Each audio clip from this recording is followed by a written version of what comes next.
The cluster approach came out of the humanitarian reform process. This was an interagency activity that was very much in response to the recognition that the humanitarian activities could be better. The needs of disaster-affected populations could be better met through coordinated action.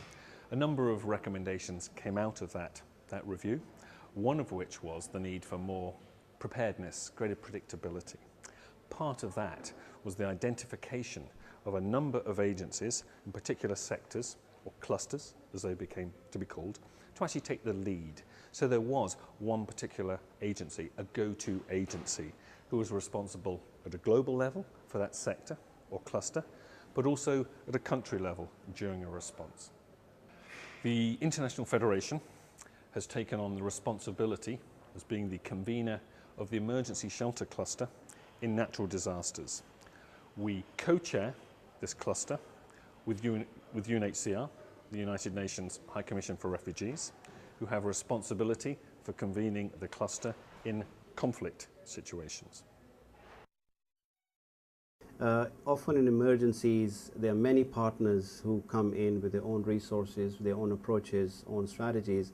The cluster then makes sure that it all comes together and we have one consolidated response to that. The cluster approach fundamentally is being prepared to respond to the emergency shelter needs in a coordinated and effective fashion. And as such, it brings all the actors that take part in shelter provision together. It's not just a federation activity, but it's primarily to bring all the actors together in a coordinated fashion in support of the governments, who are the primary actors, of course, in leading this response to the disasters. The role of the cluster is to identify and address gaps after a natural disaster. It means a number of agencies rush in to respond to the disaster, and the cluster is a means of bringing those all together, ensuring that there is a common or a coordinated approach to how you address shelter needs, that one agency isn't doing one thing and another agency doing something totally different. So it provides a coordinated response that meets the needs of hopefully most of the people. In the event of a rapid onset new emergency, at country level, the humanitarian country team should meet. Of course, that includes the International Federation. That team will sit and address the scale of needs, the extent to which it's an international emergency, and the extent to which the government requires support from the international community. If that is the case, the humanitarian country team will look at identifying the particular clusters that are appropriate to that response and the agencies to lead those clusters. So in the case of a larger emergency that requires a big shelter response, it's a natural disaster, that request will come to the Federation. Following that request, the formal process is a message goes to the Emergency Relief Coordinator in New York. The Emergency Relief Coordinator then confers with the global cluster leads that they are aware of and support that recommendation. On the basis of that recommendation, where the International Federation has been requested and has agreed to convene the shelter cluster, the next stage is that the International Federation deploys a shelter coordination team to undertake that coordination role. The shelter coordination team, when deployed by the International Federation, consists of a number of clearly defined roles. These are dedicated positions. They consist of a coordinator, an information manager, a technical advisor.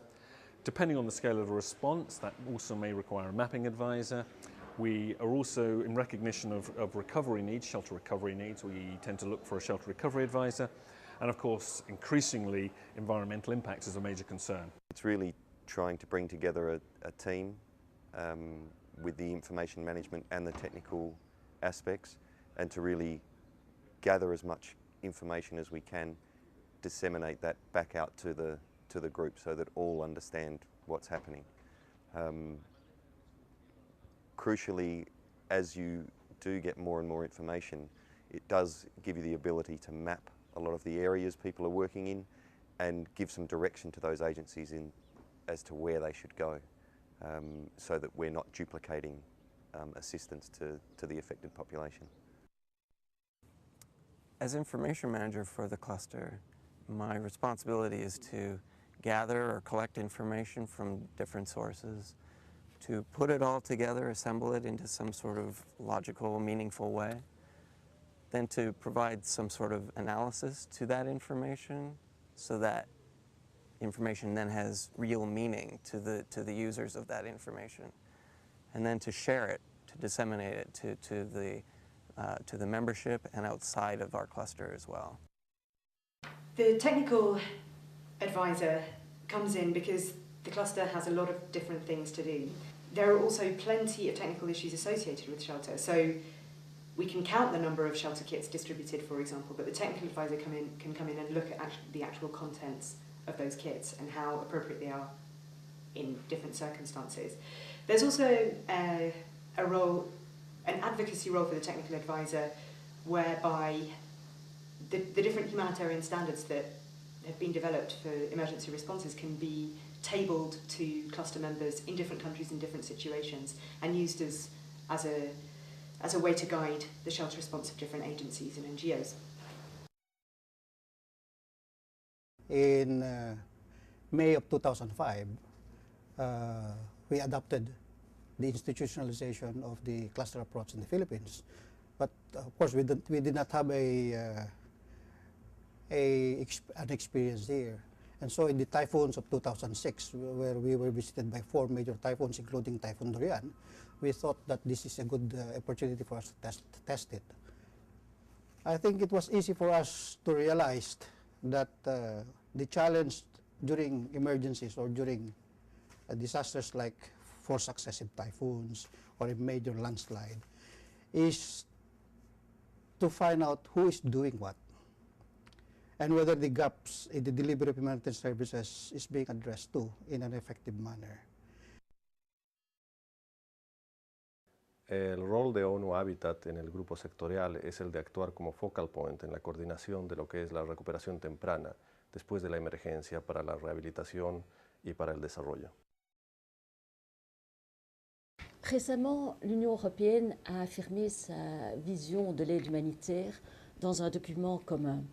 Ce document commun, le consensus, affirme très clairement le soutien des États membres et de la Commission européenne à la réforme humanitaire et plus particulièrement à l'approche sectorielle. Oxfam has an organizational mandate to support humanitarian reform operations and initiatives such as the emergency shelter. So on one hand, we are obliged and take very seriously our responsibility to participate in these structures such as the emergency shelter cluster. But on the other hand, we've been able to see the value in a number of different responses in that the coordination mechanism has been proven effective in supporting especially in terms of a government reconstruction policy. Pakistan, after the earthquake in 2005, is a good example of how the emergency shelter cluster and Oxfam's involvement in that helped change some of the government policies that were making it much more friendly towards people's needs.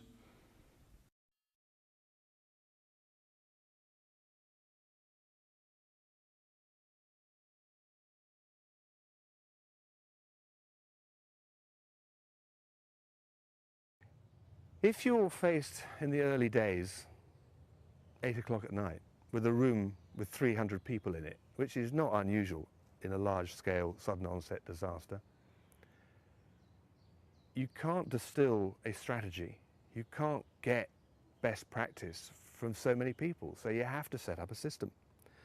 And the system that has been tried by the Federation, and I have applied it a few times, we call it SAG and TWIG, but those are nasty acronyms. The Strategic Advisory or Action Group, the SAG, and the TWIG, Technical Working Group, is a way of identifying key representatives within each stakeholder group so that you can formulate a strategy and make decisions with no more than 15 people round a table. I think one of the biggest challenges in the position is often cooperation with the national government. We are there to try and support them and fulfil a gap. However, different communication issues and cultural issues often make that a serious challenge. But it's a welcome one also. We really do have to try and work closely with the government. And it's also the inclusion of the local NGOs to really try and get them on board and find partners for them between international organisations and the local organisations. That's often a big challenge. And keeping people interested, keeping agencies interested, making sure we continue to add value to the agency's operations is important. And the most important is it increases legitimacy of the whole approach. The more members you have in the cluster, the more legitimate your argument when you're trying to make a point to government or to donors. So legitimacy is important. The second is that you have a harmonization of standards. You bring in standards from many, many agencies and you use the best and the most appropriate, and you do that collectively. La Federación lidera ese grupo sectorial, primero, porque la vivienda es importante para las personas y para las familias. El refugio es el principal o uno de los principales síntomas de recuperación después de un desastre. Protege la dignidad humana, normaliza la vida, protege la salud y hace a las personas más personas.